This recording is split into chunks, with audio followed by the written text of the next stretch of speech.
Hi, are you sick and tired of paying hundreds of dollars a month for cable or dish? GNR TV is your answer. These guys have an incredible 100% legal product that is a cord cutter's dream.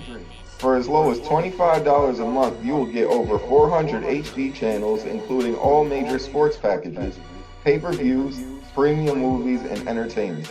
To get started, all you need is a streaming device, such as an Amazon Fire Stick, internet, and a desire to save a ton of cash.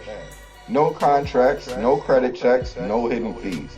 I myself have been a subscriber, and I must say this service is amazing. To learn more, search GNR TV on Facebook or Instagram, and I will also be posting a link on my pages to check out on my podcast website. Lastly, for first-time subscribers, use promo code SIR30 to save $5 for your first month. GNR TV, streaming done right.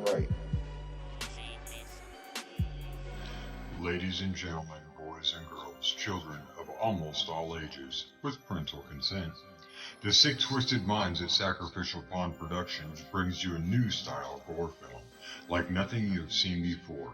There are no cops, no investigations. There is no backstory, no follow-up of the victims who were brutally tortured and murdered. Our story isn't about them. Normal Terror is about a single dad struggling to make ends meet. His son is his first priority. He goes to work, pays his bills, and is generally a great dad. The twist comes after he puts his son to bed. This is where he releases his stress. Some people do yoga, some hit the gym, some go for runs, some people paint on a canvas. An anonymous source once wrote on an abandoned asylum wall, "I never understood people until I took one apart just to see how it worked." If you are rear-ended in traffic, most people's thought runs to anger and their primal instincts of hurting the other party. Sam Neill does not have the ability to stop that primal instinct. Let us take you into the mind of a killer. Normal Terror is a concept from the mind of Sam Mason, who wrote, directed, produced, and is starring in this new age feature film.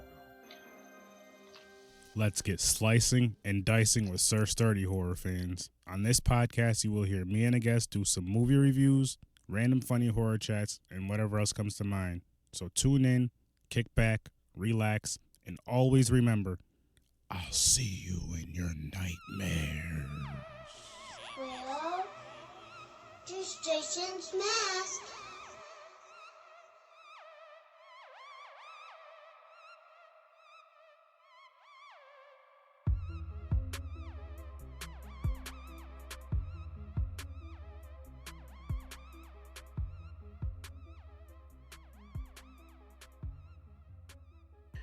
Okay, welcome, ladies and gentlemen, to another exciting episode of Horror with Sir Sturdy. Today, I have two awesome guests for me today, Trish and Dave, and they're both out in Australia. So, Trish, how you doing? I'm very well, thank you. Aaron, how are you? I'm doing good, thank you. And Dave, how are you doing over there? I'm doing fine, although I've got a bit of a cold, so I hope everybody forgives me if I sound snuffly. You're forgiven. Don't worry, you're forgiven. So, I guess tell us about yourselves. I'd like to know more about both of you. Okay, so we're from Melbourne, Australia, so we choose like down south, not as south as Tasmania, but just below Sydney. So I'm an actress, model, filmmaker, dancer, presenter, and I'm also a yoga instructor.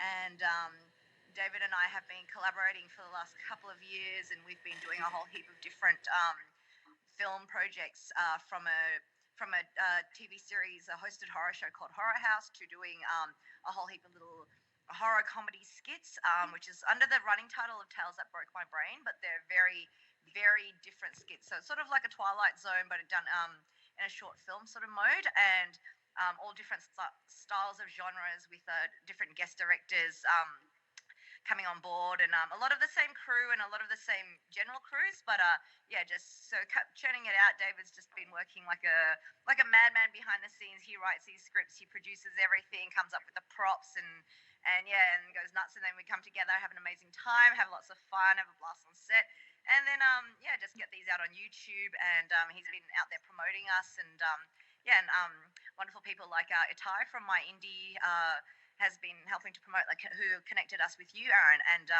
so just being able to get out there and just getting our work out there and connecting and networking with other creators around the world.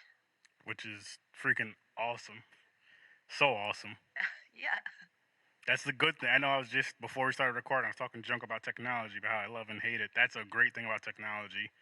I'm over here in New York State, and you guys are all the way in Australia, and we're talking to each other and recording a podcast, which, who would have thought, right?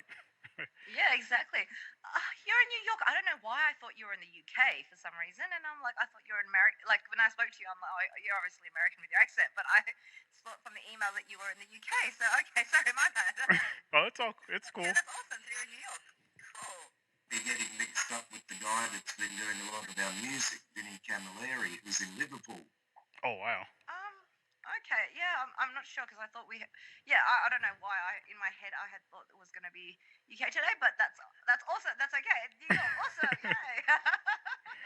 New York's good with me. Look, we might be in Melbourne and you're in New York, but the films themselves, quite a lot of the different people in it, if they don't actually have to be in the room filming, they're not in Melbourne. So some of a few of our editors are in Brisbane. We could have them edited anywhere in the world. The music's being made, a lot of it, from Vinny in the UK. So we've gone from being a little Melbourne production to being international. And we almost never get our stuff shown in Melbourne. You know, like we've just finished, Lethal Legacy, just got the final cut, just came today. We already know it's going on to TV in the United States. I didn't mention which programs on my little status update, but I can do that as they announce it themselves. It's going on to a compilation, an anthology that's coming out of the UK, but also is associated with Troma. And then from America, the trailer is going on Trailer Exploitation, which I think is coming out of America too. So we're connected with the world. The only thing we're doing in Melbourne is walking on the ground. Yeah, that's so cool though. Like what you're just saying, connecting with the whole world, connecting with the world. I just love that about that, and just doing your passion, like doing your hobby, which is an amazing thing. And I would like to know how you both got into that, like how you got started with it. Well, for me, it actually starts with Trish. Okay. I mean, Trish mentioned before she does a lot of things. Well, I've done a lot of things too, and I could say I still do them, but we're so busy on making the films. That's really all I'm doing is writing, producing, and acting. And it was actually Trish where things took off. I can see the smile on your face, Trish. I'm very careful to make sure that I spend all of my time insulting and putting Trish down on set so she doesn't get a big head. But the absolute truth is, she already had a couple of films out that pretty good. I think I've already put you down there. I think there was the one about Lilith. There was Carly Geisha, Erotica Grotesque. There was more than that, and then there was one you were working on. So, I had a couple. No, I met you before I put out Dark Knight of the Zombies. I remember because you refused to be an extra on it. You goes, oh, extras. I'm not being an extra. And then I asked. Well, I actually met you, David, at a film. I actually met David at a film networking night, and I was making a short film, and he wanted to be. He wanted to cross-dress as one of the extras in my film that I was making, and I was kind of like, oh, I don't know that that's going to work too well. But and then after that, he started making I heard he was making a hosted horror show. So at this point, my background is from a lot of television, film, and acting and stuff, and presenting. I used to present a music show on television. On broadcast television for about 4 years, and then I went traveling for a few years, and then came back to Melbourne in 2012, and just sort of decided to focus on acting rather than television. And then I was doing did a few indie features, and then I was starting to make my own films, and then that's when I met David, when I started networking through the indie scene. At that point, David wanted to be a cross-dressing extra in one of my films, and I was kind of like, oh, I don't know if I really see that. But then a little while, but we connected on Facebook and we were friends. And then a little while later, I heard that he was actually starting a hosted horror show called Horror House, and he was looking for a co-host. So I sort of sent him my reel and go, hey, maybe we should work together and stuff. And then and then from then we started working on Horror House, and then that was like maybe like 2.5 years ago or so. And since then, we've just been continuously working together and doing all kinds of different crazy things. That's cool. That's cool. Yeah. It was definitely Horror House where the two of us came together, because when I throw an idea at somebody, they don't always understand what I'm talking about, and they might think I'm just totally insane. And Trish has seen that we're working with a hell of a lot of people, but you've seen how many people duck out of a project early on. They think this guy's an idiot. Well, 20 movies later, you can see that I'm not. But I'll throw the idea at Trish, and she can actually understand what the idea is. Mm-hmm. She can see that that's happening. Let's flesh it out. Let's make it into something, and you can see the finished products. But there's too many people that have been through film school that can't get their heads out of looking at how they believe things should be. So if the script's not formatted, oh no, and if you haven't put out a call sheet for when you're going on set, they're going, oh, no. And then the stuff they're woofing at me left, right and centre. I'm going, go away with your nonsense. That leads nowhere. You've got 62 lines on your film. Does anybody know your film? Hopping in line with all of these people with the way they say things should go would be death. What we're doing is going our own way. And Trish has got this ability to see what I'm saying and say, yeah, actually, that makes sense. So I can be a trailblazer because I've got somebody that will work with me. That's good. That's good. You need someone that can kind of understand and see your visions and your ideas on your side, or it's going to be a lot tougher without that. Yeah.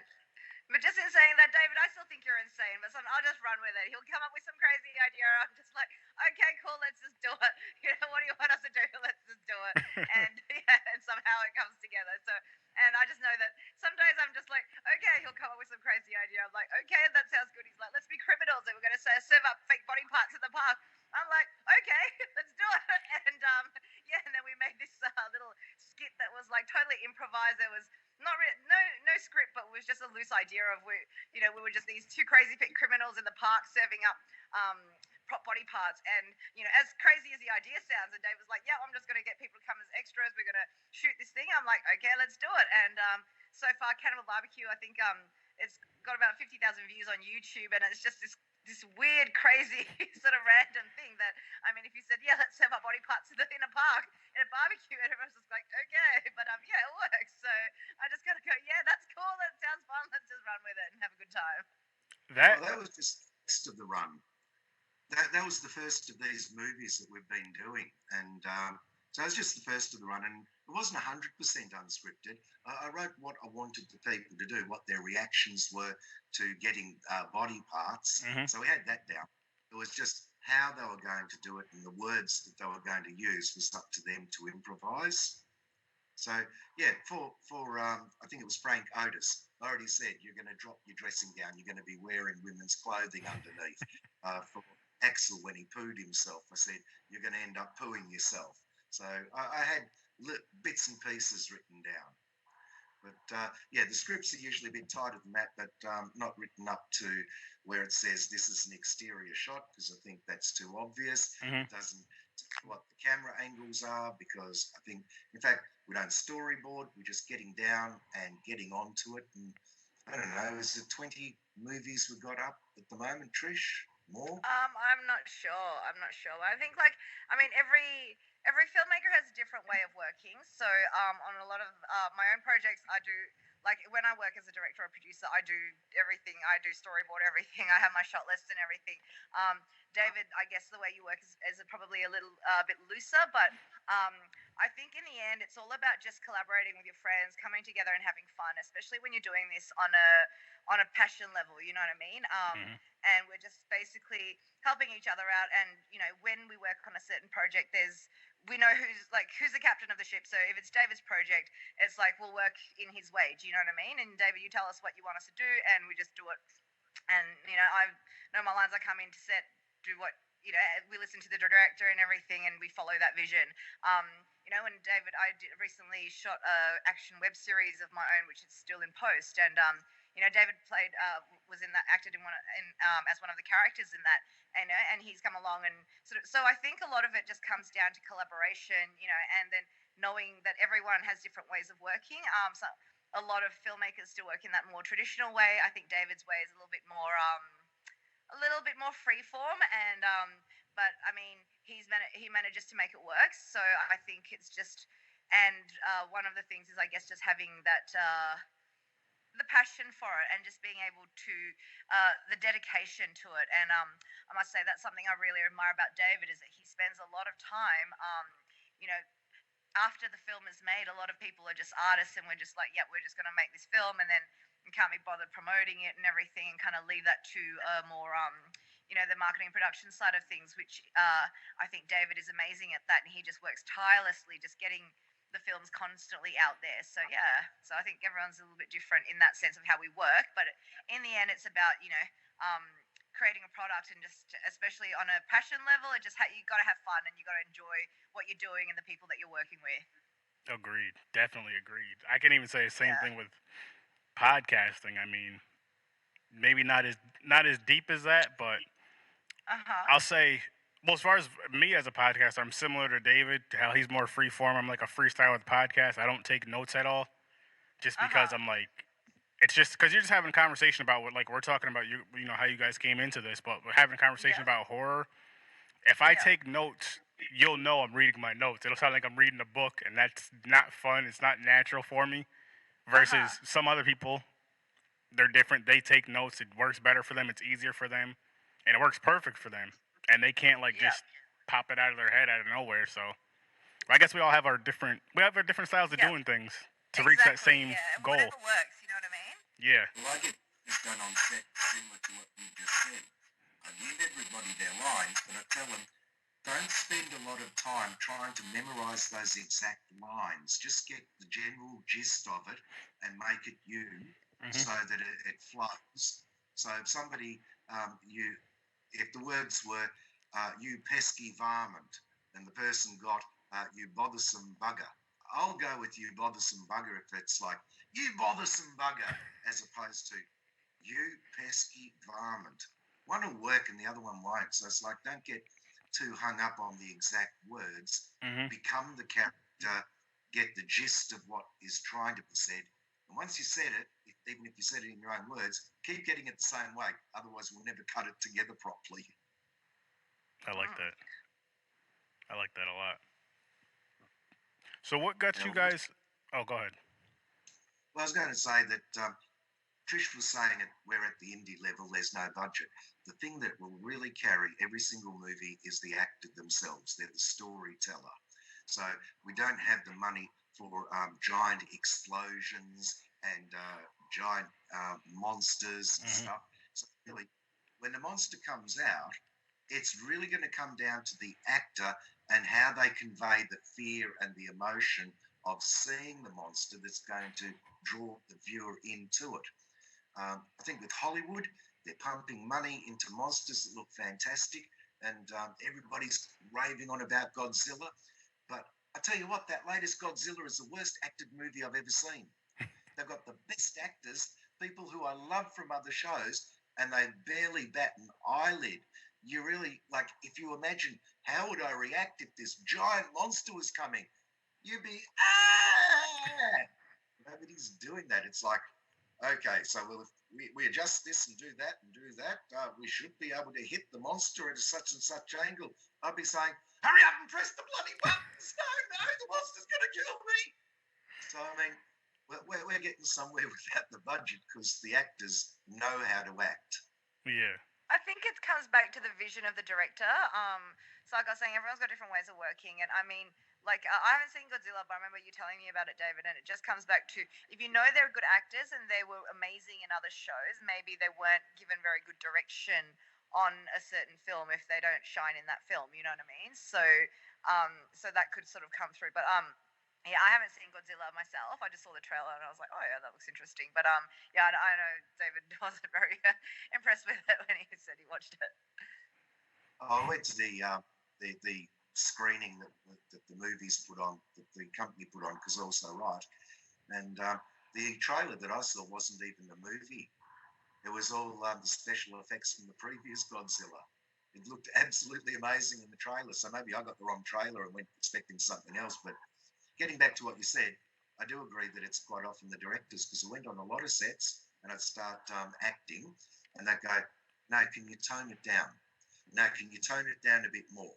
And I thought, hang on, there's a hell of a lot of directors that haven't been watching movies properly. They're actually destroying. This is in our little scene, the ones that have been on their sets. A hell of a lot of them won't allow the acting. And then I go on to these American films, and because we can do this nowadays, you couldn't do it when I was a kid, but I'll stop the movie and I'll look at the actress or actor's face and I'll go, right, in that split second, there's an extreme emotion there.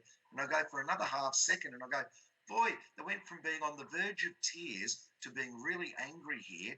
And then a split second later, I go, they've really gone to happiness here. And they're conveying the emotion for every word in the sentence. Now, maybe these directors are watching it and going along with it and not realizing what they're saying. But I get onto a set and do the same, and it's like, oh no, this is going to be corny. This is overacting. Really, can you tone it down? And then their movies come out, and like everybody's trying to be nice to them after they've just forced themselves to watch boring crap. So I reckon if you've got actors, give them the space to act. Allow them to show their craft off. Mm-hmm. Yeah. You disagree? I let you do whatever you want, Trish. And it's working.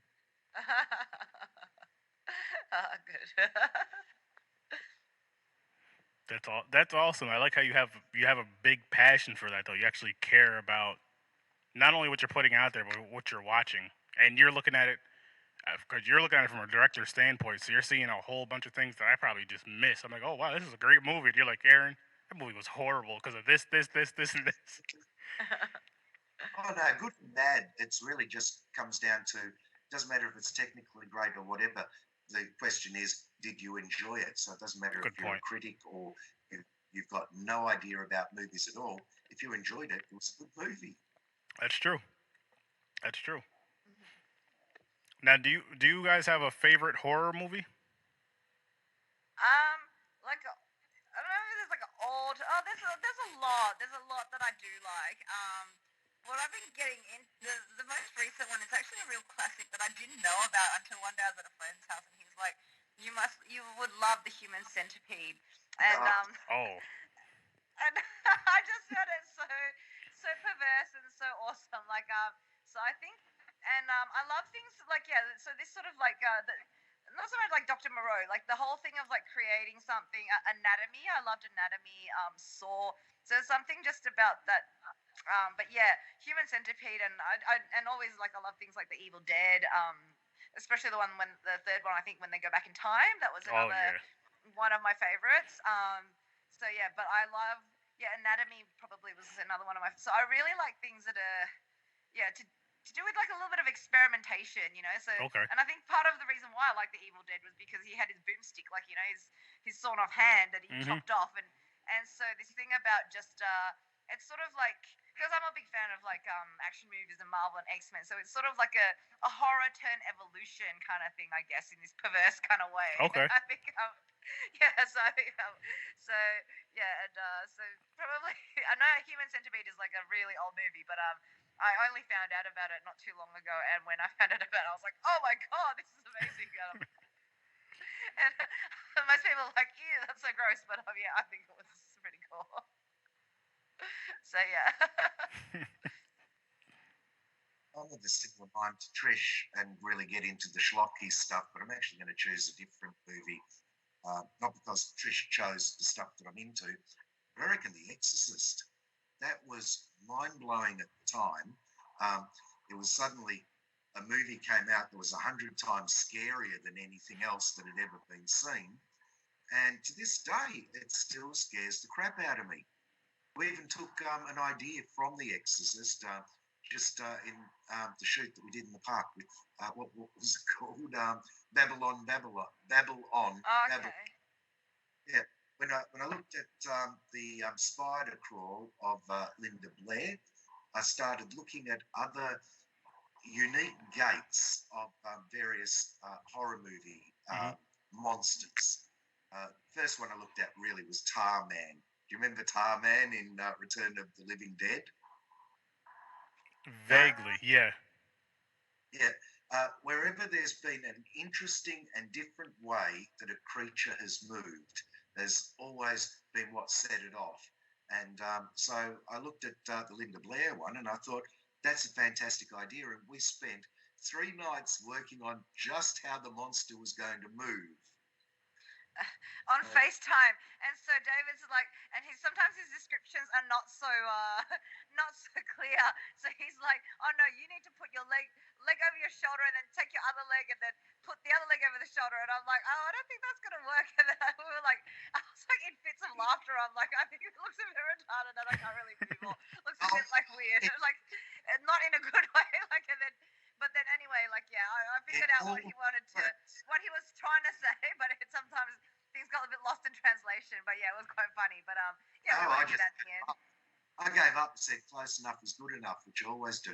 But if you had watched all of the movies that I referenced, such as the way Samara moves in The Ring. Oh, I saw the Ring one. Yeah, I've seen the Ring one and the Linda Blair one. Yeah. No, I thought of that just because I'd had an argument, a sort of argument, with another director. I'm the most hated guy in Melbourne when it comes down to other directors. They all think I'm a nutcase. None of them will have me on their films. And this guy had brought me an 85-page script and he wanted me to read it. I said, how does your monster move? And I started saying to him, and I wasn't trying to be nice to him, but I wasn't trying to be nasty. And I said, that is goddamn boring. The way your creature looks, it's stolen straight from the basic demon from Ash versus the Evil Dead, where you see the basic ones. And I said, and you don't have a unique way for this monster to move, and it's the centerpiece of the movie. And I thought, well, look, he's doing his feature. We're just doing a really short one. I want people to at least watch it for 6 minutes without getting bored. And so, yeah, The Exorcist, wouldn't have thought that a 1972 movie would be a term of reference for something to do that is cutting edge for today. But every time you look at The Exorcist, there is something else in that movie that just is cutting edge for its day, and because it's been forgotten for so long, cutting edge for today.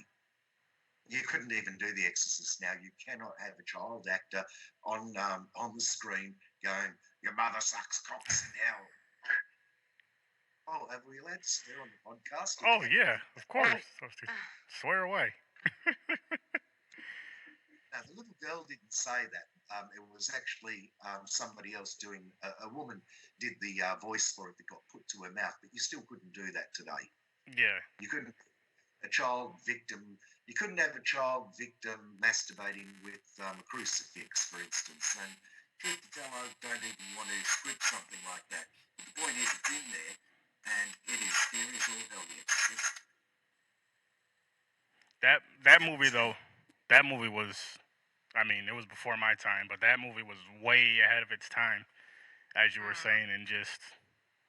It's right. That's one of those movies you really can. I know they did a bunch of sequels and whatever you want to call them, Exorcist or this and that and the third, but you really cannot redo that movie out of all the horror movies they've done over. That's one you can't touch. Even if you wanted to make it look more up to date as far as with the technology we have now, but still have it in that same time period, I don't think it would work. Yeah, I really don't think it would work. Oh, because it's been done, it wouldn't work. And too many people have come in with possession movies. Possession movies quite often are based on you've got to be Catholic. I mean, I'm a Jewish boy.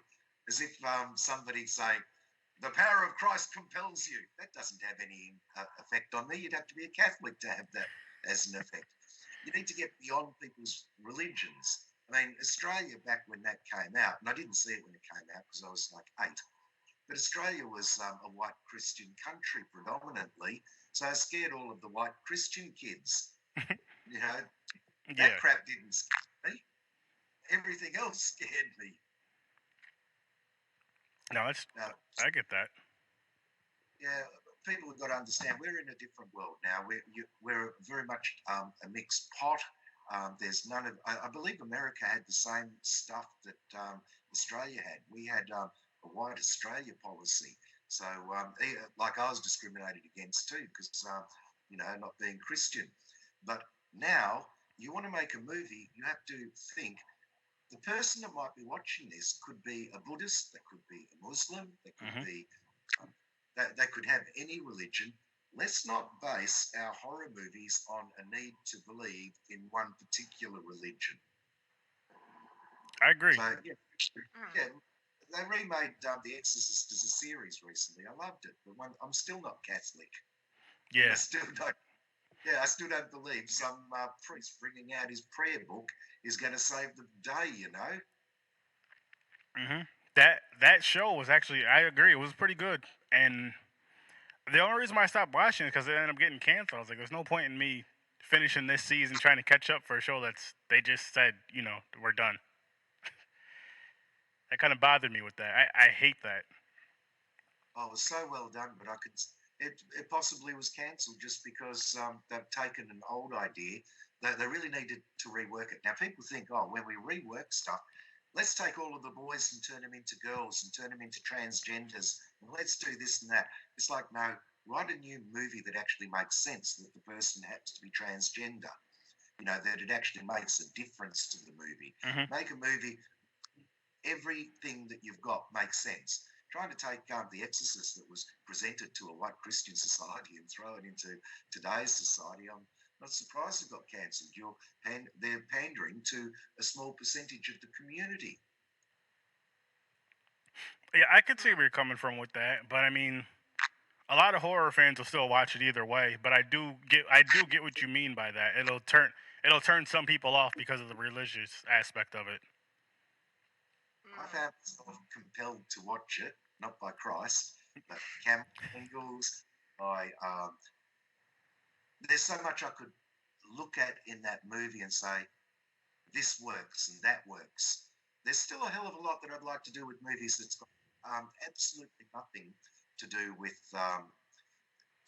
the movies that we're seeing in the past. Ideas that I've tried and haven't been able to be used yet because I'm still not working 100% with the people. Well, I haven't either trained up the people I'm working with, or I'm not quite working with the same people that I'd like that could carry it off. But I came into this as a cartoonist. Ooh. The way I actually frame the stories. If you look at a comic book, and your traditional comic book, it's got 3 levels of frames and sometimes 3 frames per page, and that's a beat. That's where you cut your film, right?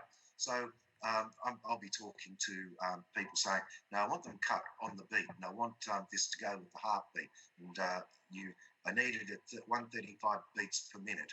And usually I've lost them at that, so it's never happened. Then I talk about the framing, saying, no, this person, when they're coming out, I need it at a Dutch tilt. I need them to be taking up the frame. And then I want all of this crap drawn around the sides of the frames like you see on some of the Darkness Visible music videos. So the stuff I actually want to do, I still haven't done, which I'm hoping to do in the future if I can get more people listening to me, actually sitting down, looking at what I've done. And next weekend, I'm actually doing an editing course just to see stuff I'm throwing at people actually can be edited. So, Black Magic decided that they're going to teach how to use DaVinci Resolve 16 for free over a weekend. Cool. Yeah, I think I've been saying that for a while. You should definitely do editing, learn how to edit. Yeah, I don't know if it's on topic, but yeah, Stranger Things, that's something I really loved recently. I don't know if that's considered horror, but I love that series. I thought that was awesome. I'm with you on that. I really enjoyed that series myself. Yeah, I can't wait till I think they're making a 3rd one, so yeah. Yep. I'm looking forward to that. Yeah. That really does remind me of the stuff I loved as a kid. That's another thing. We should be able to do horror for kids. That's a coming of age film. Stranger Things. And it really is done like you said, Trish. And correct me if I'm wrong, but there's nothing in that a kid couldn't watch, is there? No, not at all. Kids can You know what? It depends on the kid too, though, because there's some kids that they're afraid of their own shadow, and then there's some kids that'll watch any horror movie I'll watch. I mean, me personally, I started watching horror movies. I want to say when I was around between 5 and 7, because I have one of my older brothers and older cousins. When they would all hang out, you know, you always want to be around your older family members or older friends or whatever, hanging around them, following them around. They would watch horror movies, and I would watch them with them. And they would let me. I would get scared all the time. Like, it got to the point, if I had to get up to use the bathroom, I'd have to have somebody walk me to the bathroom, wait for me, then walk me back. But the thing is, like, I would always come back for more. Every single time, I'd always come back for more. And now, another funny thing about that is, I'm like, all of them, they watch horror here and there, but I'm the one who's like really, really into it. Like, I still love it from those times. So from that, I mean, Stranger Things. Some kids it might bother. Some kids they might just love it. I feel it's a good show to get younger kids into it. If you want to get them into horror, I feel like that's a good because it's not too scary. It's not too gory. It's not nothing bad. Nothing too crazy. And it's not kiddie either. At the same time, it's not too childish. It's like there's some adult humor in it, and I like it because it kind of. I mean, I was born in '85, but it kind of reminds me of my childhood. Just that feel, like the '80s feel, early '90s. I know it's an '80s show, but like '80s feel, early '90s feel of it. I love that part of it, and I just love how these kids have like. I love how these kids actually have an imagination in this show. I know all the stuff that's going on is really going on, but at the same time, I love how they have the imagination. I love how they still play. They play what is it, Dungeons and Dragons? I've never played it, but they play other games and stuff and just have a great time. And it's like one group of friends, and they just kind of they're going through all this together too, which is just it's a great show. Yeah, I think it's a great show because, and also at the end, the kids are sort of like they're the heroes. It's not as scary for the kids. Like I think something like you could just say like if you had kids and you wanted to be like and then you just wanted to punish your kid, just go show them it and go, I'm taking you to see the clown. I'm taking you to the clown now. Just scare them a little bit. The original seen the new one. The original the TV one, it's actually very similar to Stranger Things in the feel. The way it feels. I didn't watch the new one yet. I'll get around to it eventually. But the old that went on to the TV that had his name slipped my mind. The fella from Rocky Horror Show, Tim Curry. Yes, that one's actually got the feel of Stranger Things. so It's kids having it together. With what they've got, like their bicycles, to try to find something that's great. It's Scooby Doo. honestly, the new It from 2017 actually has that same kind of feel, and for the new one, or from They're that the one, same kid, isn't it? one of them, yeah. Yeah. I forgot the kid who played he's Richie Tozier in It. I forgot which one he was in Stranger Things. I forgot his name in Stranger Things, but it's still like you still get that feel. It's mainly based around the kids, and it's not going. Remember how in the original It was going back and forth between kid and adult, and this one it's just them as kids, and I believe Chapter 2 is going to be them going mainly as adults, but going back and forth. But another good movie. I have highly recommend it. I haven't seen the new one myself. I saw the original, but I thought when I was a kid, I saw the original, and I was so scared of clowns. Like to this day, I'm not a big fan of clowns, because of it. But I thought the first one was so scary. But then when I saw the second one, it's like, when you see this spider creature appear, and it just kind of like it took away the scariness of it, and it just wasn't so scary because I guess also as a kid, I could watch things like Nightmare on Elm Street and stuff, and I was like, I really liked it. I loved watching all that, and I wouldn't really get nightmares. But then one night I watched this other show that wasn't even a horror movie. It was like, I think it was called like The Poseidon Adventure, and was some old movie about these people based on a true story about these people on a ship that were trying to get out of the shipwreck, and I had nightmares for a week about being like stuck on this drowning ship because I think sometimes when you think something's a bit more real, and so like clowns, you can go to the circus and you see clowns, and so like something like it just instilled this fear of clowns because clowns are something that you can see, and you see them quite a fair bit. You know, you see toys of them, but whereas something that's a little bit further removed is not so scary. So I think yeah, when it comes down to monsters and stuff, I tend to enjoy it, but just as a visual, and I don't really seem to feel that deep sense of dread. Whereas something where it's a little bit more a little bit closer to home can be a little bit more scary, and I find that those movies are a bit scarier. They get into that sort of fear factor a little bit more. And even some things where there's a bit of a unseen horror, like you know, like The Thing, or recently I watched Bird Box, which I thought was quite good, but I wanted to see a monster or something, but we didn't really see a monster besides some drawings. But it was quite enjoyable, but it wasn't like whereas like say something like Saw, it's so visual, and I think I also love all the visuals of the horrors. You know what I mean? So, but sometimes I think there's the degrees of how scary something is, because if it's something that can be possibly closer to home, that's a little bit scarier than some really like horrendous looking monster or some giant, giant spider or a giant whatever. No, I get what you mean. And as far as Saw goes, that's another franchise I really enjoy. I just love, like with horror movies, I love the slashers. Those are my favorite by far. Yep. And I love the gore in those. I don't know why. I just love the gore and just seeing stuff get torn apart. I'm just like, wow, this is amazing. I hear you totally. Yep. You've actually got a connection with the film Saw. You do. You'll have to remind me of the names. But you know how we did that film together that we didn't know we were both on, The Foaming Node? All right, yeah. Do you remember the guy that was the director and producer? Ian. Yeah. Now Ian is teacher at RMIT, and the guys that did Saw were his students when they were doing Saw. Okay. Oh, wow. Cool. That's cool. It just came up in conversation after I'd done my part, and he shouted. No, it came up in conversation. I can't remember when. I think he was trying to convince me to do it when I'd already said yes. Mm-hmm. But he mentioned that he was going, oh no, just because it's a student movie, it's not really a student movie. It's not that low down on the track. I think the movie's actually quite brilliant, and it's totally different. This is getting into avant-garde, back to the 60s.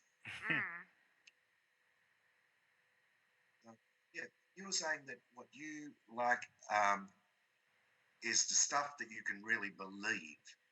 But I like Killer Clowns from Outer Space and stuff like that. And I'll tell you why. Every time have you both seen Killer Clowns from Outer Space? No. I seen it a couple years ago. I seen it one time a couple years ago. It's something I definitely need to revisit. But yeah, I did see it.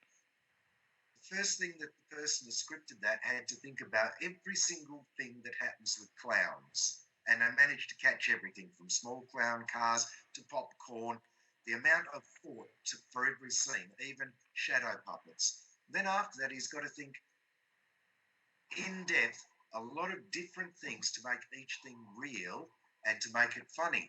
Then they had to say, well, how do we bring this to life? How do we get finger puppets to kill people? How do we get shadows to kill people? And I thought, right, a lot of film that I get into is fantasy, bringing the unbelievable to life. And I just thought of Killer Clowns from Outer Space simply because you mentioned you don't like clowns. And I thought, hang on, that's a film where somebody has really thought things through thoroughly. So you've got to watch it tonight, Trish. You've got no choice. We'll have almost no terms of reference in the future for discussing projects if you haven't watched it. David's going to write some movie about a clown to have me killed by a clown at some point. Oh, no, I won't. The amount of makeup to put on the clowns and the crap that's going to get on the costumes, I'm now scripting so that things are easier to do and quicker to film. So whereas we did Horror House, and the amount of makeup was an hour for each of us. That's one of the reasons, unless Horror House takes off, I don't want to do it, because from the costume, just to stick the damn ears onto Count Fungula was taking 20 minutes or more. And so it's a case of let's get the movies to be as effective as possible and as imaginative as possible, but let's look for the quickest and easiest way. I don't want 10 inches of thick foundation on someone's face to be a clown and having to have somebody following them around, touching up the makeup every time we go cut. And then the makeup artist has got to come in and fix all of that up, clean the clown stuff off of everybody. But if it is going to really scare the crap out of you, okay, we'll do it. I like how you said all that, but said, you know, if it's gonna scare you, it's worth it. No, I really don't think we'll do a clown one. I can't see a reason to. We'd have to get a few years Get a away. clown latex mask, right? And like you don't have to be the clown. You can be one of the characters that like run away from the clown, and then you can just get someone with a latex clown mask and put it on, and it would just be like a 2-second job, and a clown suit. No, I like to see the face. I like to see the person's emotions. So yeah, it would have to be makeup, not a mask. Okay, you don't have to do a clown thing. This is how it always goes, Aaron. Like It goes back and forth like this. Yeah. You really want a clown movie. Excuse me. Mm-hmm. I'm still trying to finish off the script for Alien Stole My Cock. I mean, I was thinking, how can I get at least 30 or 40 realistic penises for some of the scenes? And I thought, okay, they make them for those hens nights. You know, the $2 shops have now got heaps and heaps of realistic dicks. You know, they've got like glasses that got dick noses, and then dicks that hang around everywhere. And it's just, I was wondering if you come with me when I go and buy them, so I don't look too weird. I think if you're there either way, Dave, it's gonna look weird. You're gonna have to suck that one up. Oh. No, I've just got to figure. We're not filming for the next couple of months, but with Brett saying he had a location, I thought we could turn that into a sci-fi location and bring forward Alien Stole My Cock and get that one happening. Mm-hmm. Yeah. That title alone is funny. Now, I saw that there was a number of movies like Mars Needs Women. And I thought, right, let's do something with the opposite take, you know. So rather than being one of these movies where it's all of these women that are the victims, etc., let's just do it the other way, like a reverse take on it. And I like looking at Plan 9 from Outer Space. Everybody always zooms in on Vampira, and they zoom in on this being Bela Lugosi's last film. But I actually like the aliens in it with the silly costumes they're wearing. And those are very much the sort of alien costumes that you see in Rocky Horror. And I thought, yeah, let's take it back to that era, but it's not women that are needed. It's going to be, well, I won't give it away too much, but it's called Alien Stole My Cock. It's probably more a sci-fi than a horror, though, I think.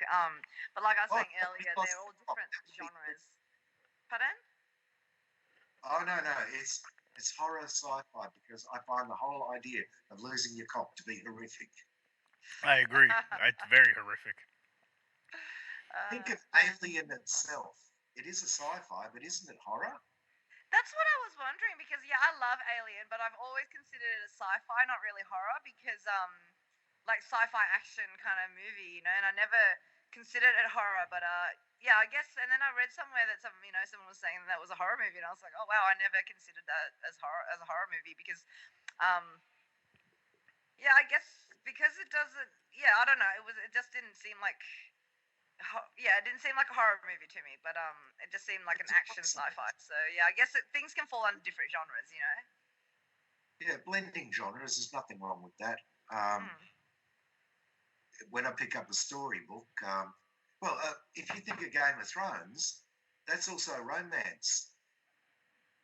For all of the different things it is, it's also I wouldn't romance. say it's a romance because, like, look, I mean, there's romance, but romance is like a side story. Romance is not what leads everything, you know. Like if you say, like most of the movies I watch, like I don't like you know the traditional girly flicks like rom-coms and stuff. I find it really boring that the whole movie is just about a romance. But I love like some epic adventure or some, you know, amazing survival thing, and then like a romance is like a side story to this amazing adventure that these people are on, as opposed to the whole movie is about playing games in a relationship. You know what I mean? Mm-hmm. So I think everyone's different, but I think I wouldn't consider Game of Thrones a romance. But then I don't know. I'm not a person who sits there and classifies everything into genres, but I just sort of thought, I wouldn't have thought of Alien as a horror movie until I read it recently, and then until you just said it again, I was like, oh well, okay, yeah. Well, if there is a genre, I think our genre really is WTF. So, I mean, when you think about it, we haven't done anything that horrific. Is there ever a moment that you actually want to get under the chair because you're too scared during one of our movies? No, not really. I think that I think David, you have a knack for writing comedy.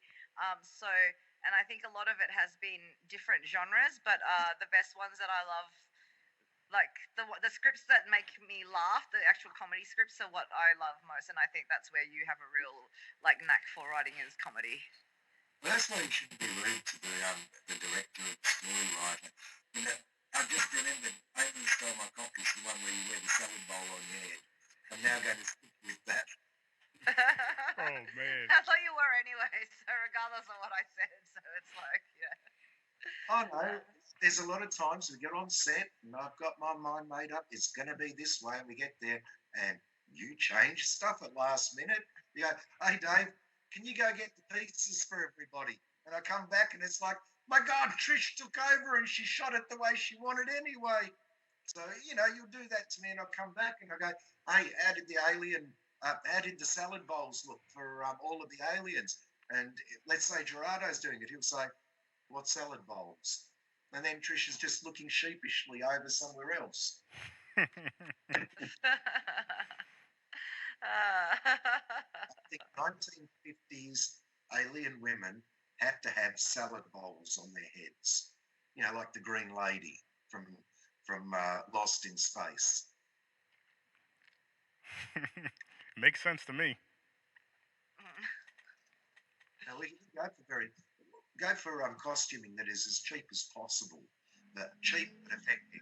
Mm-hmm. Yeah, you can definitely make it work. You got to have that crazy imagination, which it sounds like you definitely have over there. Yeah, well, I've looked at some of the other filmmakers that I won't say we're up against them. Technically, we're all together because you can't have a film night without them all throwing their films in.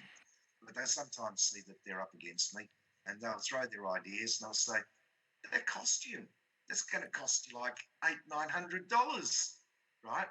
And they're not seeing that they're making their film too grandiose to work. And they end up bringing out one film every 5 years.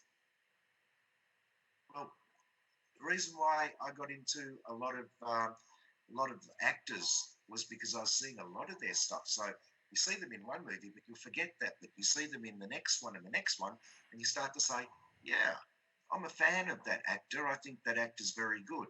So you can't just make a film and then come back and say to everybody, oh, I've got a new film and it's 5 years later.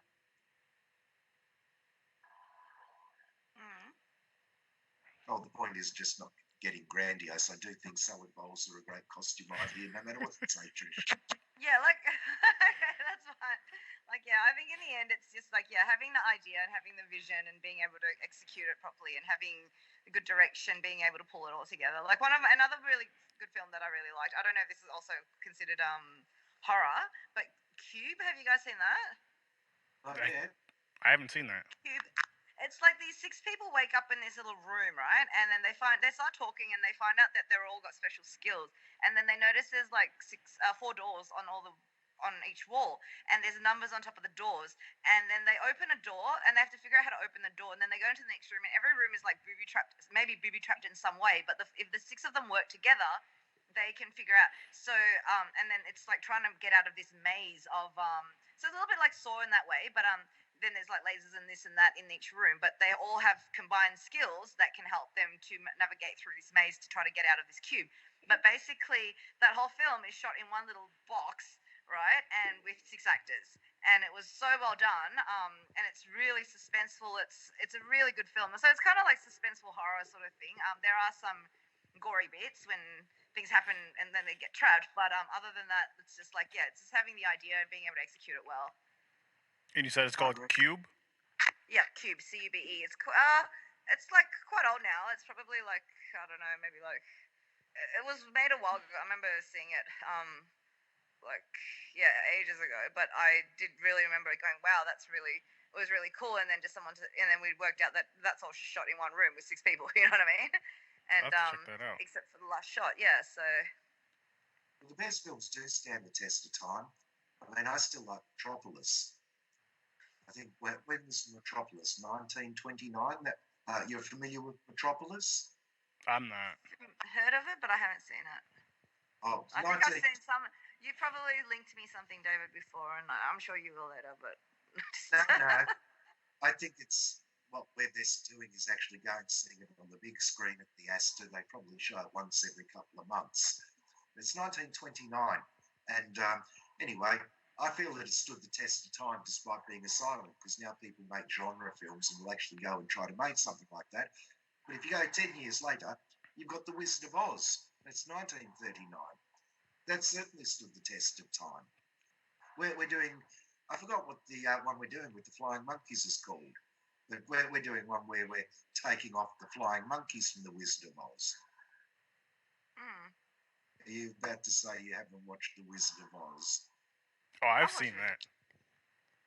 Yeah. Trish, I've seen The Wizard of Oz. I love Wicked the musical. I thought that was pretty epic. Yeah, the fact that the story is so good that you can branch off. Michael Jackson did one called The Wiz. Yes, I've seen that too. Yeah, being able to branch off and great. Zardos is virtually a branch off. Have you seen Zardos? Mm-mm. No, I've seen the one with James Franco. What is it? The Greatest? Is it? No, not the. I can't remember. I watched one with James Franco, and he was the wizard. I don't know. I've seen a few different ones, and I went and watched Wicked the musical a little while ago. That was pretty good as well. So yeah. The best movies stand the test of time. Yeah. We'll know if our movies are any good. If well, you'll know because I'm older than you. I'll be dead in 20 years. You'll be alive for another 40. So if they're still watching movies in 40 years, they would say, yes, they stood the test of time. I always doubted David. I didn't think he had much chop there, but he was right. Oh, that's awesome. The other you lay flowers on the grave, which is going to be really strange because I'm going to have a sea burial. Don't worry, Trish walks on water. You'd have a sea burial, and you want me to walk on water to gather your ashes, or? No, I just agree. I was just saying that the best films do stand the test of time.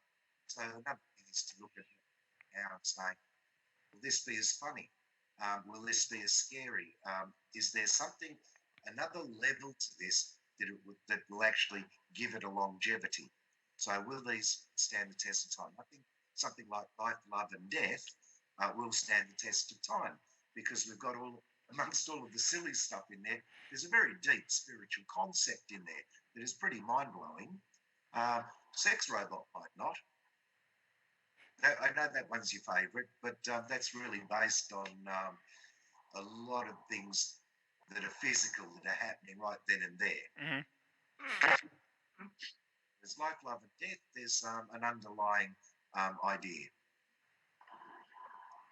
I like that how you want it to stand the test of time. I think that's good. That's good. Well, the best stories have. I mean, I know that. Well, Trish, you probably don't read the Old Testament, but a lot of those stories are still.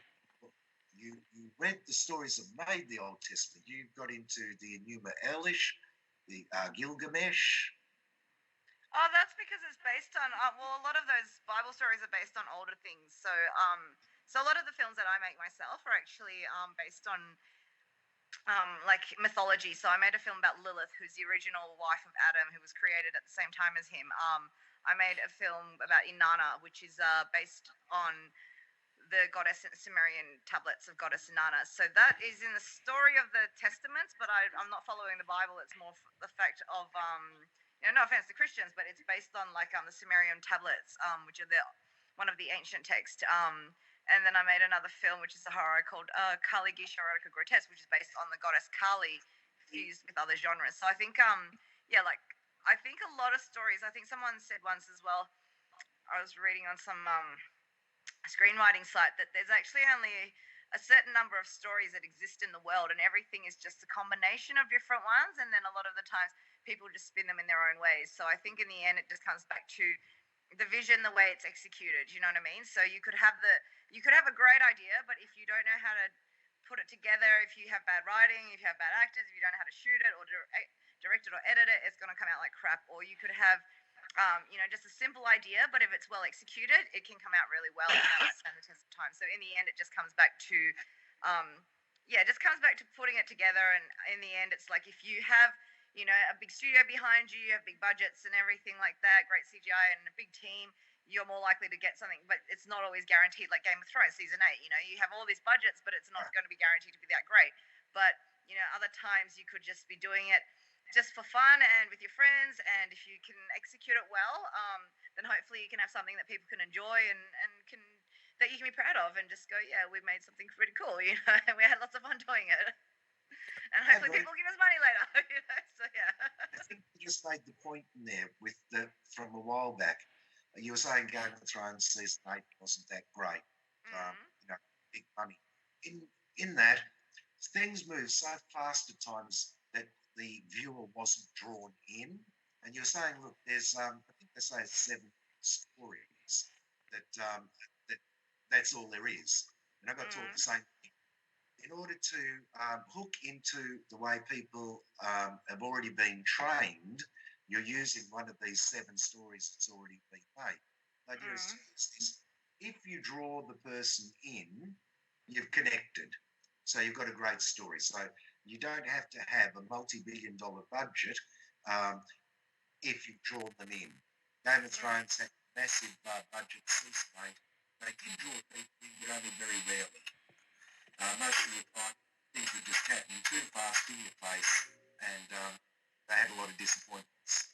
But yeah, you're 100% right. If people need to relate to it, they will relate to one of these 7 stories.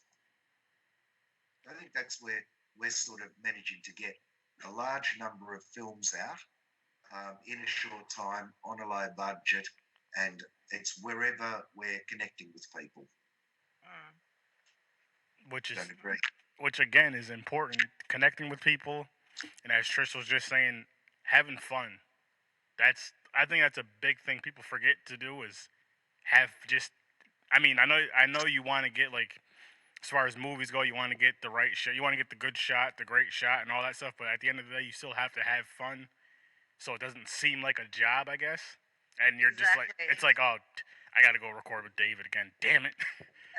But instead of, you know what, David's a fun, hilarious, awesome guy. I cannot wait to be on set again with him tomorrow or whenever the case may be.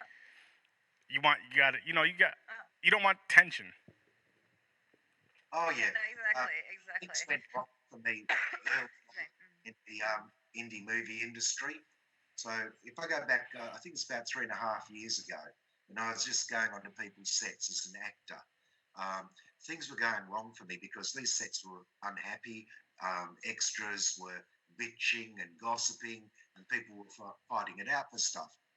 Now, in the last 2 years, with working with Trish and us doing these short movies, things are going great because people are actually laughing their heads off on the sets. So, yeah, it is about enjoyment. I think you've actually got to be in it for the right reasons, which is something Trish said in a previous interview. If you're in it for the wrong reasons, you won't enjoy yourself, and that's where the bitching and stuff comes along.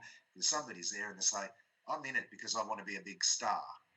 But if you say, look, I'm in it because I'm enjoying myself and I'd like to have a good time, that's one of the reasons it's a good one.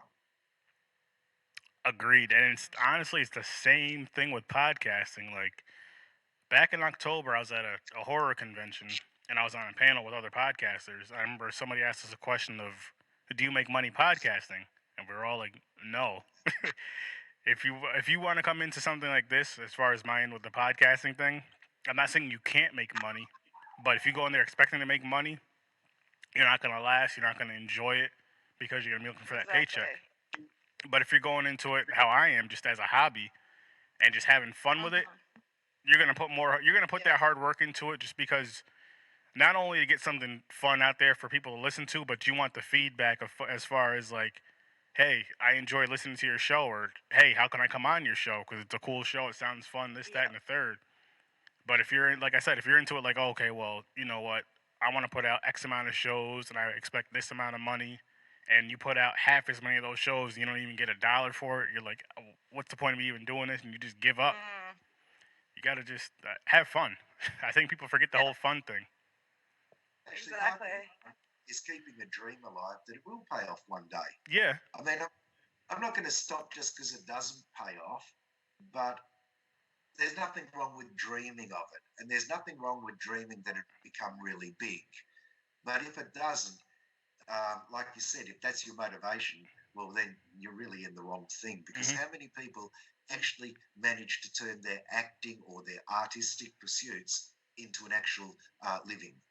That's very true. Out of all the people in this world that actually, you know, the ones that do it, not even half of them actually blow up from it and make a living off of it.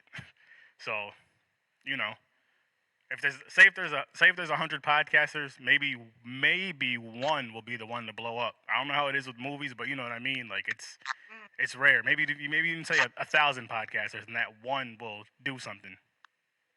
Yeah, it comes back to just enjoying yourself and following your passions. Totally. What's been your like most funnest moment in a podcast that you've been doing, Aaron? You're asking us questions, and I'm gonna lead it back to you.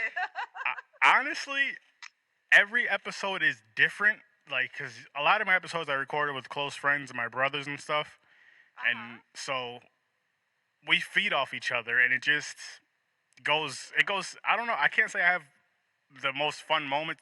It's always random. Like we go back and forth, and if it's somebody that like how this is my first time recording with you guys, and I'm already joking around with Dave, busting his chops, just feeding off people's energy with it. Like if people have the right energy for it, and just going back and forth, and it just goes like that.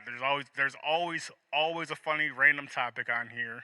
It goes from horror to whatever as this episode's going, and then there's just and like I don't know, honestly. Like for me, I'll tell you this.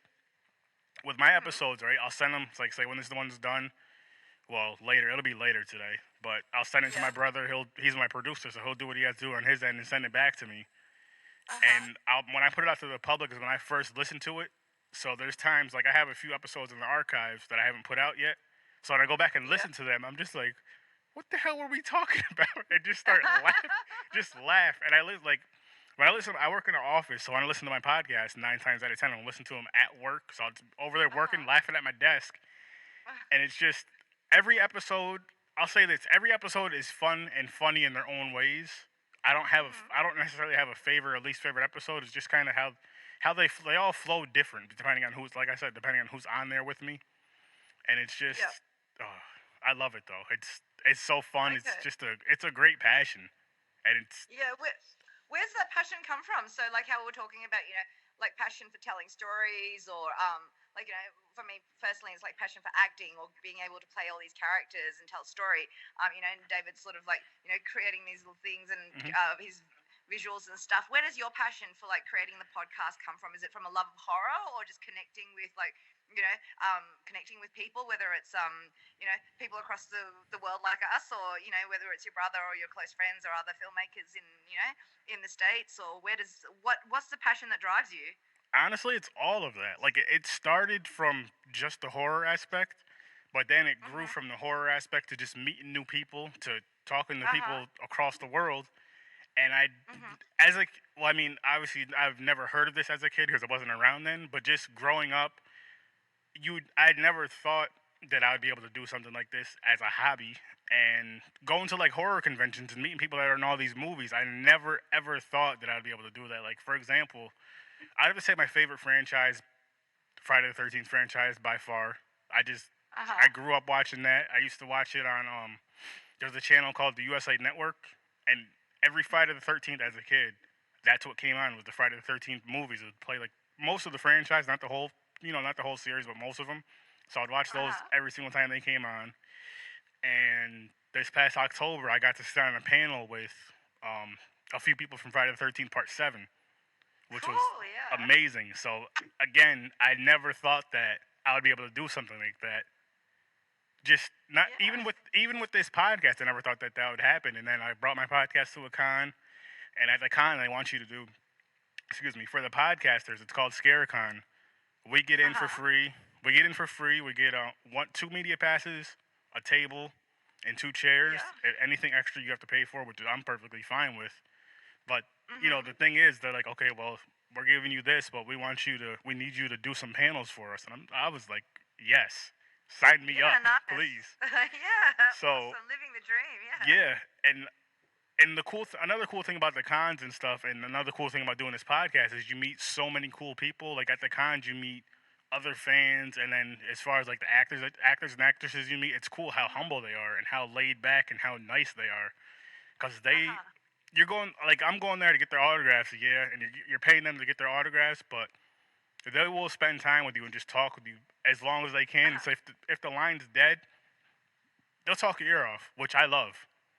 Yeah, nice. That's awesome. But Yeah. it's just back to what you asked me. Like that's just all that combined into one is what's making me more and more passionate about doing this podcasting thing. And again, like I said, meeting cool people like you two and Uh-huh. talking to you guys, and I hope you guys come on again. Oh yeah, we'd love to. Yeah. Well, we think you're pretty cool too. Yeah. It's been awesome. Yeah. I'll be much better next time because I've got a cold and I'm waffling on more than my usual waffle. That's all right. You're always wafting on, David. He's always wafting on, but that's all right. We love Oh, him no. anyway. I managed to stay on track and get on track and let everybody know what we're doing. But right now I have to rely on you because I can't even remember where I am. I get like that sometimes too. You're doing pretty good. You're doing pretty well. As soon as I get off of here, I'm actually going to watch that movie that you told me about that I haven't watched before. Which one? I forgot which one. Cube. Cube. No, there was another one as well. So let me write that down while I can. Cube. Is there any other reference to the word cube I should look up? Because it's a pretty broad term. No, Cube. It's quite an old movie, but it's really good. But no, David, I think the one I was telling you to watch is not a horror movie. It was the movie with Ethan Hawke, and it's like it was the most mind-bending movie I've ever seen. I came across it randomly on the internet. I sent you the link already on YouTube, and it's not a horror, but it's like I can't remember the name of it. I sent it to you ages ago in a conversation that we had. It's a movie by Ethan Hawke, and it's he's a transgender. Google that. No. If you sent it to me, I've already watched it. It's only when I send you stuff and say watch it that you don't watch I it. watched it. I watch it just when you send me like 20 links in like the space of 1 hour. I'm just like, while I'm in the middle of doing something else, and I'm just like, well, I don't have time to watch all these movies. Oh no! I'm the center of the universe. I'm the director. I'm the producer. He's the center of the universe. You have to drop everything, no matter what, and do what I say because I'm that important. But you will think me if you watch Zardos.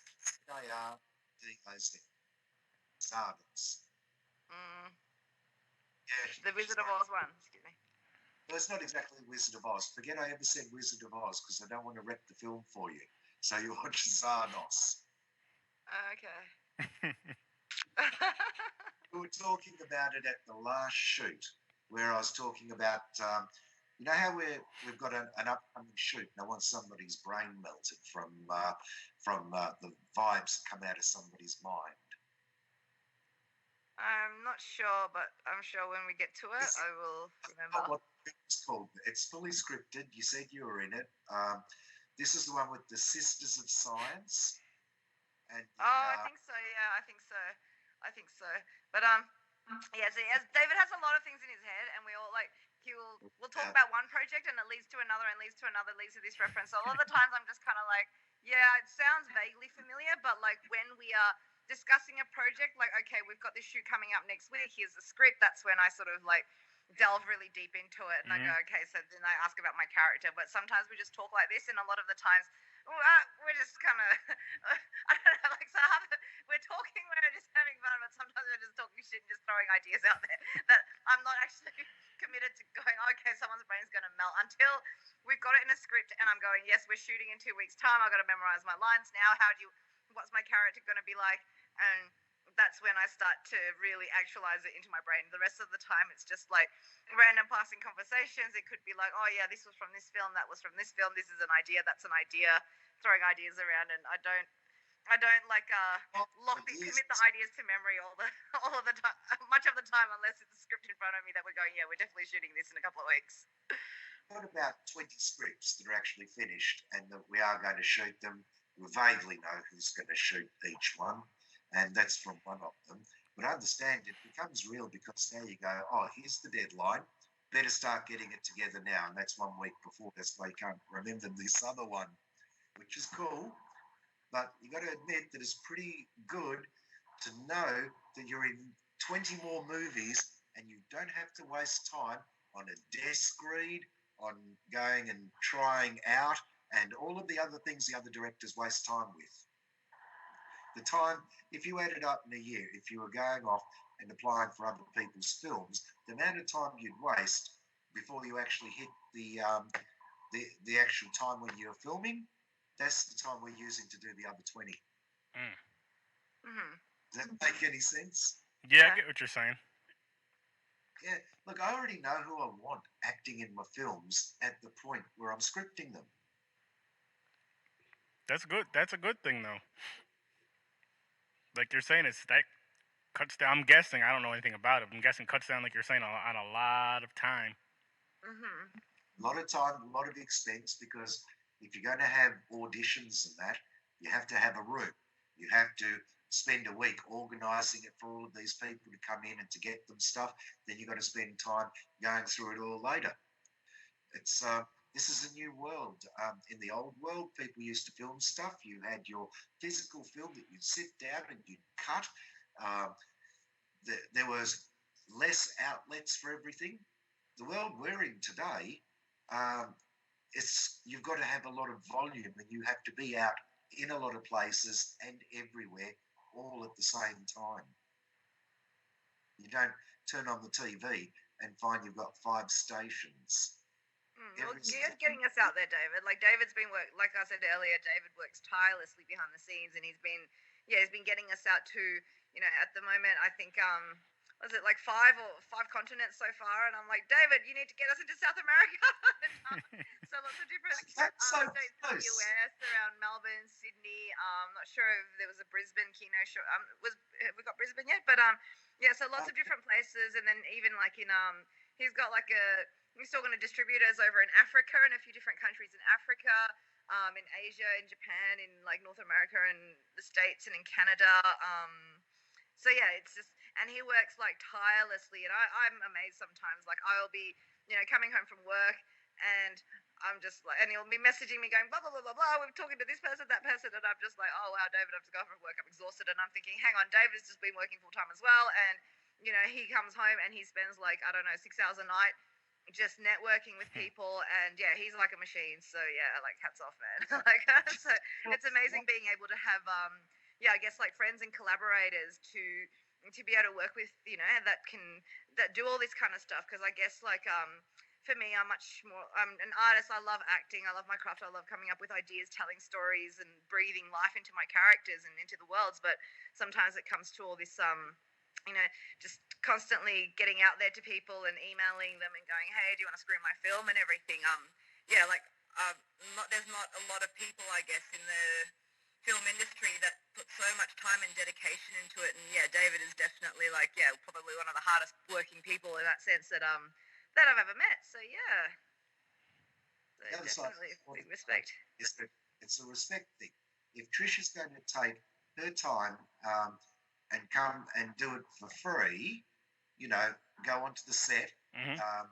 So many other people, and Glenn coming with his lights and doing stuff, then I owe them something. I can't just. So many people that had me on their sets then held the film later on. Nobody was seeing it. I couldn't see it. You know what I mean? Yeah. I feel that when you produce something and you direct something, you owe every single person in that film because they came along and did something either cheap or free. So the only way to pay that respect back is to make sure they get to see their movie and that you get that movie out to be seen. Now I'm going to have a dig at Trish. You said, "Oh, Dave did all of this great work." She told me off for not getting our movie seen in South America. I said, "Hey, Trish, you asked me to get it seen in South America. Kino in Mexico are going to show our movie." And she goes, I'm like, David, Mexico's in North America. "That's not my fault." So we still got to get South America. We've got a friend in Brazil. Vane. Brazil's in South America. Yeah, Brazil's South America, isn't it? Yeah. So you could have asked Vane Maraglia, who the blogger. Is Vane in South America? Either Argentina or Brazil. Oh, I didn't know that. Okay, cool. Yeah, so we will get seen somewhere in South America. I'm sorry, Mexico is in South America. I will call their president and tell him off about it. Oh man, you guys are great. Yeah, but no good with geography. Me either, so don't even feel bad. I'm terrible with it. Truth is, when you do something up on YouTube, you are in every continent. Everyone Antarctica, David. Yeah, like there's 20 people living there that are freezing in some scientific place. So how many people? Actually, which one? Where's the North Pole? That's the Arctic, isn't it? The Arctic. Antarctica is down south, but apparently there's a hole in Antarctica. There's apparently a base, a pyramid, and a base that leads to the center of the Earth. Because there was a guy back in a long time ago. His name was Admiral Byrd, and he flew over and he made this like long, and he was like quite a noted military man, but he made this whole journal about how he flew, and he spent like 9 days or something in the center of the Earth. So, which is actually through Antarctica. Now they're saying that I guess, like, yeah, if you read up on some of the conspiracy things, and it's not too overly conspiracy-like, but apparently there is a portal, not a portal, but like a gateway at the center of somewhere in Antarctica that leads you into the center of the Earth, and there's people that live in the middle of the Earth, which isn't too far-fetched, because if you think about it recently, like, say, in places like Vietnam, they found these amazing, like, caves, like little caverns that have led to, like, kilometers down into it, and there's this whole ecosystem, so there's all these other worlds that we haven't discovered on this planet yet. So yeah, I think Antarctica is kind of a gateway to the center of the Earth. So just when it comes down to that hollow Earth theory, what you've forgotten is, yes, it's theory. Yes, it actually does exist, but that's where Santa's workshop is. You're right. Santa's sweatshops. Keeping all of those elves from freezing to death, it would take too much wood. They're using the thermal heat from the center of the Earth. That is Santa's workshop. Please don't go there. You don't want to look behind the magicians, look and see how the magician does his tricks, or you destroy everything. So leave Santa alone. Leave the hollow Earth. We can do a film about Santa. I just chose not to at this point because I just didn't want to go down all of the whole Christian track. There's enough films that were made for white Christian society already. Let's make something that anybody can watch. Well, Santa was like a pagan thing. Like a lot of these ideas of Christian stories are actually like based on that. They were like sort of absorbed from paganism to convert people. No, Santa's beyond Christianity. No, Santa's like a pagan. He was like an old man in some like some Nordic sort of Nordic pagan belief. Is the compass? Christians absorbed him. The stories of Santa to make it. And same with like things like Easter. Easter was based on Ishtar, who is Inanna, but and it's a fertility ritual. That's why there's rabbits. But why do you think like what does the rabbits have to do with Christ? Like, so a lot of Christmas trees, all these story that has a rabbit. Pardon? There's a lost gospel story that has a rabbit in it. A lost possum? No, a lost gospel. Oh. Yeah, the Gospel according to Judas. Somewhere in there's a rabbit. Oh. Okay, You I'm need making to it. find it That's or how write it. Yes, we'll write it. The Lost Gospel. You write it, David. But instead of all of these people being, no, I won't give it away. I'm still busy working on Alien Style Pop. Uh-huh. While we've got a place to actually shoot it, I should actually finish this off. We should plan it. We should shoot it within a couple of months. Yep, cool. Sounds good. Sounds like a plan. Just need about 50 to 100 realistic cocks. Oh man, that's a lot. Yeah. That's a lot. Yeah, that's not going to be something I can put up on Facebook and say, "Hey, everybody, can I borrow your?" Dismembered penis. Well, David's actually got about 10 already, but yeah, he just needs another 40 or so. No, the 10 they're all specialist ones. Pardon? They're all specialist ones. They're made. Some of them you can actually fill with liquid and they will squirt. And then there's the ones that stretch. So there are some very expensive props we use in the films, and you see them more than once because they're pretty expensive. I don't want to spend $400 on a prop and use it just once. So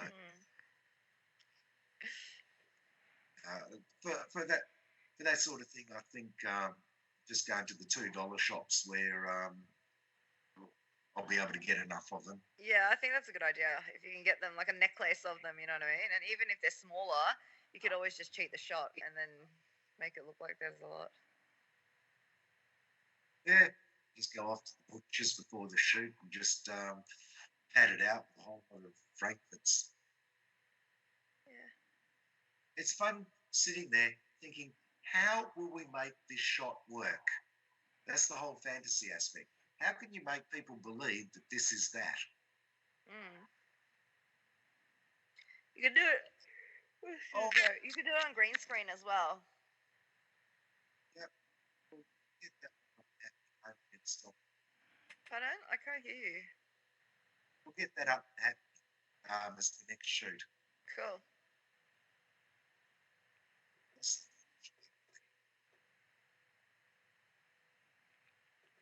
How often do you guys film? It depends. Once a month, sometimes twice a month. Now that it's winter, because some of the shoots that we have planned require outdoor locations. There's this one that David wrote. It's called Time Goddess. It's absolutely hilarious. Like I was like rolling around in tears laughing when I read the script, and I can't wait to shoot that one. But that one, because it's like caveman dinosaurs and everything like that, and I travel back in time. We need summertime for it because the costumes are a bit like skimpy and stuff, and it's freezing at the moment. Like I'm inside, I've got my heater on to like 25 degrees Celsius, and I've got my hoodie on, and I'm just like rugged up with all my sheepskins. So there's no way in hell we're going to be shooting that at this point in time. So we were going to actually not have any shoots over the next couple of months for winter and just sort of do a lot of pre-production and post, but because now a good friend of ours Brett, who's featured in some of the films with us, and we've worked on some of his stuff as well.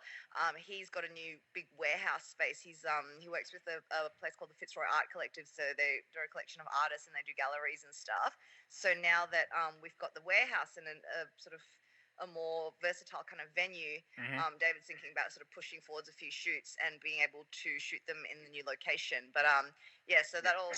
It sort of varies, because if it's something that's easy, like some of the shoots are pretty easy and it's just like, yeah, a day in the park. Sometimes we might shoot like, 2 or 3 films in one month. Other times, if it's quite extensive, the planning and the stuff that all the pre-production and the costumes and props and everything that David has to do, and also like if I've got a lot of work on, or if there's or if say our DOP, whoever's doing the camera, is not available, sometimes the shoots might be a bit more spaced out to once a month. So it's a little bit varied depending on location availability, the amount of how intensive it is, because some shoots are pretty easy. We just kind of rock up to the park and spend half a day shooting and bang, it's done. You know what I mean? Like the cult one that we did recently. So whereas other ones are quite involved because there's progression of time, there's different things, a lot of makeup and stuff, and they take a little bit longer, obviously. So yeah, but he churns them out. I don't think that like in terms of the amount of production that's been happening, I think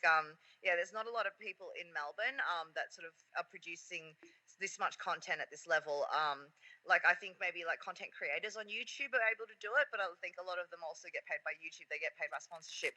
So on a passion project thing, and especially things that are quite well thought out like this, they're not just little skits. You know what I mean? So they are little skits, but they're not. We're not just sitting on a couch at home, in David's lounge room, sort of chatting, but they're quite some of them are quite extensive, and they so yeah, it depends on what it is and how involved it is as to how many we shoot, but we're trying to aim for like maybe once a month, but at the moment we're on a bit of a break, or just see what David says. The only reason for making a change that we might shoot something in the time that we were down is just because a location came up that we might not get again. But even if it meant pushing out that Time Goddess one by a month, I wouldn't be too worried because the costumes on Time Goddess are the same costumes on that other caveman one. The name slipped my mind, but you've got your Sisters of Science. The costumes that the Sisters of Science are going to wear are the same costumes that the female aliens are going to have in Aliens Stole My Cock. All right. So, between 3 shoots, costumes are going to be used over the shoots again. Yeah. Not people wearing them, but so the cavemen in Time Goddess. You might. I'm hoping you remember the name of the shoot, but it's the one where I've got you as caveman. So you're playing a male, I'm playing the female. The cross-dressing one. Yeah, I know vaguely, but I don't remember. Like I said, we talk about a lot of things, and I'm like, yep, cool, and then, but then I sort of, when it's time, when I've got that script and I know the shooting date, and I go, yeah, we're going to shoot in X amount of time, and I'm rehearsing my lines, that's when I kind of like immerse myself into it. The rest of the time, we just sort of bounce ideas, and then. Feminista. Pardon? It's called Feministo. There we go. Feminista. It took me ages to remember that because I got the Skype up. I can't go into the scripts that are unshot to go and look at it and say that's the name of the script. But they'll probably be shot virtually back to back because of the costumes being similar. Cool. And with warmer. Cool. Wow, that's all real interesting, and it's also kind of cool that it's summer over here right now, and it's winter there. That's just across the world, I guess, right? Yeah, I know. What time is it over there now, Aaron? It is 1:41 a.m. over here. Oh, Your wow. winter's Okay. different to ours though, because you've got snow in New York. Yeah, I'm so glad it's not snowing now. Well, we're talking about a cold winter, but not as cold as that. How? If you're familiar with Celsius, the worst on average it gets down to is probably 6 degrees. Oh, I'm not from. I have to Google that one. We do Fahrenheit here, so I don't know the. I can't remember. I got brought up with Fahrenheit, and we went to Celsius because I haven't used Fahrenheit for years. Can barely remember. Did Australia use Fahrenheit? I didn't know that.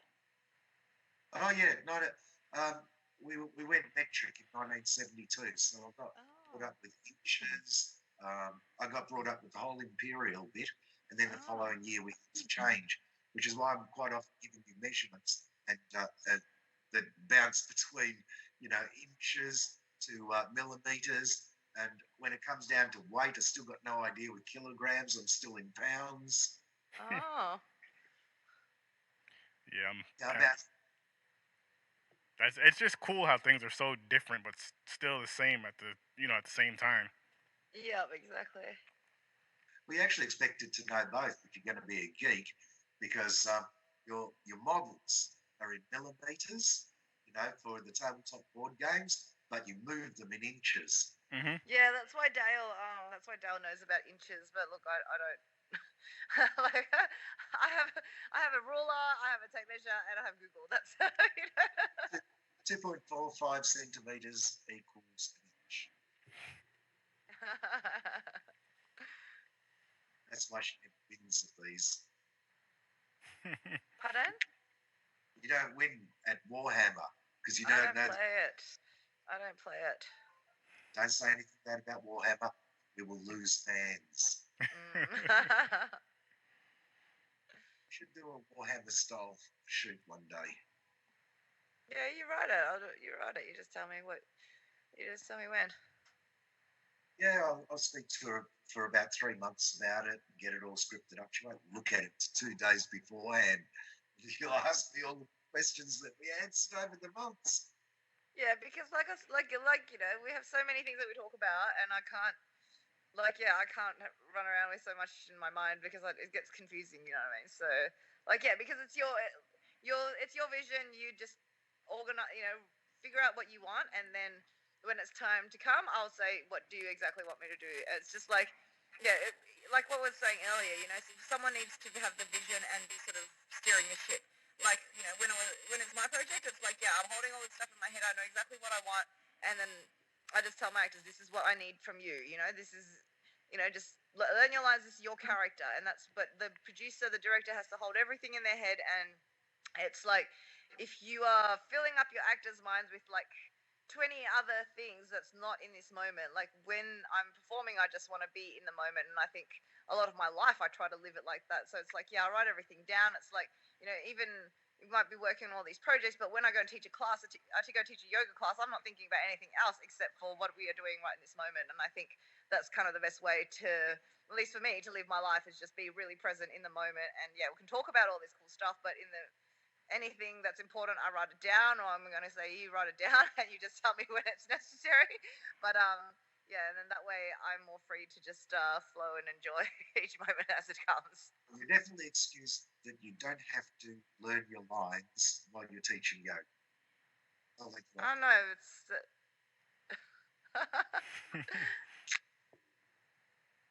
I just improvise with yoga. We improvise a lot on the sets. I always learn my lines.